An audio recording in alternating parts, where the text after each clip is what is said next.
నమస్తే మిత్రులారా, థర్డ్ క్లాస్కి సంబంధించినటువంటి ఫస్ట్, సెకండ్, థర్డ్, ఫోర్త్ యూనిట్కి సంబంధించింది గత వీడియోలో మనం తెలుసుకోవడం అనేటువంటి జరిగింది. ఈ వీడియోలో మనము ఫిఫ్త్, సిక్స్త్, సెవెంత్, ఎయిత్ యూనిట్లకు సంబంధించినటువంటి థర్డ్ క్లాస్లో ఉన్నటువంటి అన్నీ కూడా ఈ వీడియోలో తెలుసుకోవడానికి ప్రయత్నం అయితే చేద్దాం. వీలైతే తప్పకుండా మీ నుంచి నేను ఆశించేది ఒక లైక్ మాత్రమే, కాబట్టి లైక్ చేయండి. అదేవిధంగా తప్పకుండా మన యాప్ని మీరు డౌన్లోడ్ చేసుకోండి. తప్పకుండా అందులో మీకు ఫ్రీ మెటీరియల్ అనేటువంటిది అందించడం అనేటువంటిది జరుగుతుంది. ఒక్కసారి ఇక ఫిఫ్త్ యూనిట్లో ఉన్నటువంటి అన్ని కూడా తెలుసుకోవడానికి ప్రయత్నం అయితే చేద్దామండి. First one, the good Samarthan, సహాయం చేసేటువంటి వ్యక్తి. అయితే ఇక్కడ గ్లోజర్లో చూసినట్లయితే టెక్స్ట్ బుక్లో మనకు పేజీ నెంబర్ 57లో ఉన్నాయండి, కాబట్టి అక్కడ జాగ్రత్తగా గమనించండి. Jewish man, a man belonging to Judaism, కాబట్టి జూడిజానికి సంబంధించినటువంటి వ్యక్తిని మనము జూవిష్ మ్యాన్ అని చెప్పడం జరుగుతుంది. Robber, A thief who stills by violence, కాబట్టి రాబర్ అంటే దొంగనే, థీఫ్ అంటే కూడా దొంగనే. థీఫ్ అంటేనేమో మనకు తెలియకుండా దొంగతనం చేసేవాడు, రాబర్ అంటేనేమో వైలెన్స్ అంటే బెదిరించి చంపేస్తా తుపాకీ పెట్టి ఇట్లా తీసుకుంటారు కదా, వాళ్ళకి ఏమంటారు అంటే గజ దొంగలు అంటారు చూడండి, వాళ్ళు రాబర్గా పిలవడం అనేటువంటిది జరుగుతుంది. Priest, A person who performs religious duties priest అని చెప్తాం మనము. రిలీజియస్ డ్యూటీస్ ఎవరైతే నిర్వహిస్తూ ఉంటారో వాళ్ళకు ప్రీస్ట్ అని పిలవడం అనేటువంటిది జరుగుతుంది. Levite, a member of tribe of లివికి సంబంధించినటువంటి ఒక తెగకు మనము లివేట్ అనేటువంటిది చెప్పడం అనేటువంటిది జరుగుతుంది. Samaritan, a member of people inhabiting Samaria, కాబట్టి సెమేరియాకు సంబంధించినటువంటి వ్యక్తి.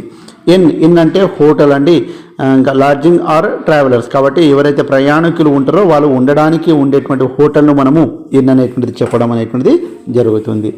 నెక్స్ట్ పేజ్ నెంబర్ 57, 58లో ఉన్నటువంటి ఆపోజిట్ వర్డ్స్, ఓకే, యాంటోనిమ్స్ అంటాము.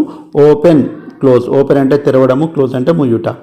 ఆఫ్టర్ తర్వాత, బిఫోర్ ముందు, నియర్ దగ్గర, ఫార్ దూరం, స్టాప్ ఆగుట, స్టార్ట్ ప్రారంభము, కైండ్ దయ కలిగిన, క్రూయల్ క్రూరత్వము, బిగ్ పెద్ద, స్మాల్ చిన్న, షార్ట్ చిన్నది, టాల్ పొడవైనటువంటిది, థిన్ సన్నగా, ఫ్యాట్ లావుగా, ఫ్యూ తక్కువ, మెనీ ఎక్కువ, హానెస్ట్ నిజాయితీ, డిసానెస్ట్ నిజాయితీ లేనటువంటిది. ఇవి వొకాబులరీకి సంబంధించినటువంటి పదాలండి.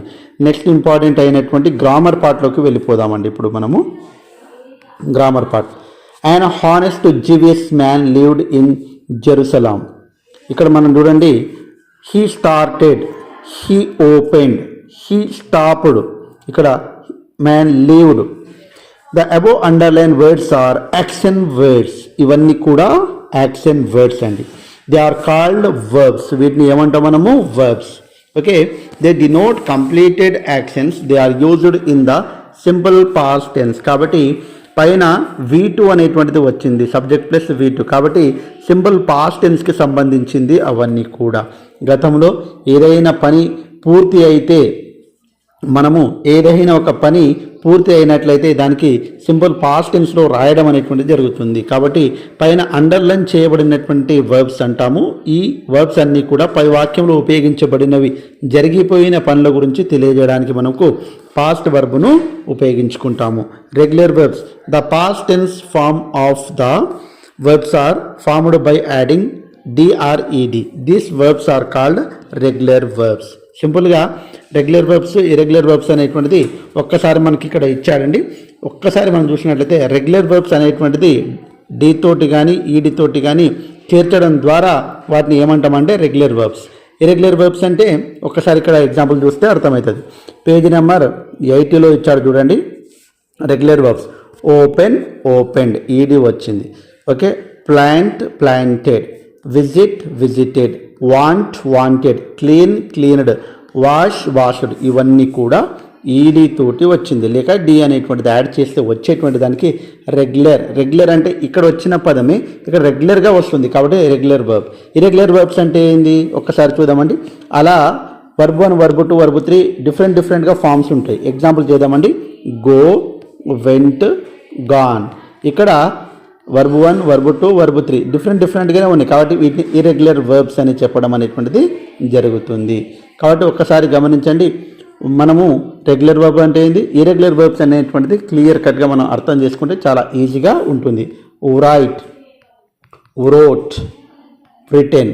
కాబట్టి ఇక్కడ చూడండి రిటైన్. ఇవన్నీ కూడా ఇర్రెగ్యులర్ వర్బ్స్, అంటే రెగ్యులర్గా ఈ పదాలే మళ్ళీ రావు కాబట్టి వీటిని ఇర్రెగ్యులర్ అంటారు. ఈ పదాలు యాజ్ ఇట్ ఈస్గా వచ్చి ఆ పదాలకు డి కానీ ఈడి కానీ చేరిస్తే వచ్చేటువంటి పదాలను మనం ఏమంటామంటే రెగ్యులర్ వర్బ్స్ అంటాము. కాబట్టి ఇక్కడ ఇవ్వడం అనేటువంటి జరిగింది, చాలా జాగ్రత్తగా గమనించండి. తర్వాత read the following passage, find the regular past form of the verbs. కాబట్టి ఇక్కడ ఇచ్చాడండి, ఒకసారి చూడండి. లీవ్డ్ అనేటువంటిది ఇచ్చిండు, తర్వాత V2 అనేటువంటిది ఇక్కడ ఇన్వైటెడ్ అనేటువంటిది ఇచ్చిండు, తర్వాత కాల్డ్ అనేటువంటిది V2, తర్వాత ఆస్క్డ్ అనేటువంటిది V2, తర్వాత ప్రిపేర్డ్ V2, ఎంజాయ్డ్ V2, అదే రకంగా థ్యాంక్డ్ V2. కాబట్టి V2కు సంబంధించినటువంటి సింపుల్ పాస్ట్ టెన్స్కి సంబంధించినటువంటి ఇవన్నీ కూడా వర్బ్ ఫామ్స్. కాబట్టి ఇవి మనకు 5th యూనిట్లో ఉన్నటువంటి clear cut information. Next 6th యూనిట్కి వెళ్ళిపోయినట్లయితే do good and reap good. కాబట్టి మంచి చేయి మంచి పొందు. కాబట్టి మంచి చేయడము మంచి పొందడము. ఇక్కడ పేజీ నెంబర్ 65 చూసినట్లయితే గ్లోజరీ, వ్యాలీ ఏ లో area of land between hills. రెండు హిల్స్ మధ్య ఉన్నటువంటి మనకు వాల్యూ అనేటువంటిది ఉంటుంది, ఆ ప్రదేశానికి మనం వ్యాలీ అంటారు. Hate, dislike strongly. హేట్ అంటే అసహించుకోవడం. Echo, resound. ఇకో సౌండ్ అంటారు, రీసౌండ్ వస్తుంటుంది అది. హగ్, ఎంబ్రేస్, కౌగలించుకోవడం. టైట్లీ, టు ఎక్స్ప్రెస్ అఫెక్షన్, ప్రేమను వెళ్ళబుచ్చుకోవడానికి మనము హగ్ చేసుకుంటాం. సర్ప్రైజ్, సంథింగ్ అన్ఎక్స్పెక్టెడ్లీ, కాబట్టి సర్ప్రైజ్ చేయడం. వొకాబులరీ చూసినట్లయితే టెక్స్ట్ బుక్ పేజీ నెంబర్ 66లో ఉన్నటువంటి సినానిమ్స్ ఇచ్చారండి. లిటిల్, సినానిమ్స్ అంటే లిటిల్ అంటే కొద్దిగా, స్మాల్ అంటే చిన్నగా. హ్యాపీ సంతోషము, గ్లాడ్ సంతోషము. బ్యాడ్ బాధ, ఈవిల్ బాధ. Hate dislike. అఫ్రైడ్ భయం, స్కేర్డ్ భయం. లవ్ ప్రేమ, లైక్. న్యూ కొత్త, ఫ్రెష్ కొత్త. షౌటెడ్ అరవడము, క్రైడ్ అరవడం కావచ్చు, ఏడవడం కావచ్చు. కంప్లీటెడ్ పూర్తిగా, ఫినిష్డ్ పూర్తయ్యాను. షేప్ ఆకారము, ఫామ్ ఆకారం. ఇవన్నీ కూడా సినానిమ్ అని చెప్తామండి మనం అందరం కూడా, లేకుంటే వీటిని సేమ్ మీనింగ్ అని కూడా అడగవచ్చు ఎగ్జామ్లో. చాలా జాగ్రత్తగా గమనించండి. నెక్స్ట్ గ్రామర్ పార్ట్కి వెళ్ళిపోయినట్లయితే important grammar. Read the following sentences and notice the underline words. Lived, once there lived V2 a boy. మళ్ళీ shouted I love you V2. The mother asked V2 the boy to go back to the valley. Surrounded, తర్వాత heard, echo. చూడండి, the underlined words in the above sentence are action words. Okay, they are refer completed actions. They are formed by adding ed or d at the end of the base words. The base form of the words are called regular verbs. కాబట్టి వీటిని regular verbs అంటాము. ఇంతకుముందు యూనిట్లో మనం వీటికి సంబంధించింది అన్నీ కూడా తెలుసుకున్నాము. రెగ్యులర్ వర్బ్స్ అంటే డి కానీ ఈడి కానీ, లీవ్డ్, షౌటెడ్, ఆస్క్డ్, సరౌండెడ్, హియర్డ్ అన్నీ కూడా డిఈడి అనేటువంటిది వస్తుంది. కాబట్టి వీటిని రెగ్యులర్ వర్బ్స్ అనేటువంటిది చెప్తాము. Underline the past tense form of the verb in the following sentences. ఇక్కడ చూడండి, Vamshi completed the project work last night. Completed ఇది. Venu dressed. The student answered. The children played. She watered. ఇవన్నీ కూడా రెగ్యులర్ వర్బ్. ఏంటంటే regular వర్బ్స్కు example. ఇక్కడ మనకు అర్థం కావాల్సింది ఏంటంటే what is regular verb, what is irregular verb అనేటువంటిది ఇంతకుముందు యూనిట్లో కూడా మనం చెప్పుకున్నామండి. కాబట్టి చాలా ఈజీ ఇవన్నీ కూడా. కాబట్టి వీటిని మనం ఈజీగా అర్థం చేసుకున్నాము. వీలైతే మన యాప్ను డౌన్లోడ్ చేసుకోండి. ఈ మెటీరియల్ అక్కడ అవైలబుల్గా ఉంటుంది మీకు. అదే రకంగా వీలైతే మన ఛానల్ని మీరు లైక్ చేయండి. ఇంకా మరికొన్ని వీడియోస్ కావాలంటే తప్పకుండా సబ్స్క్రైబ్ చేసుకోండి.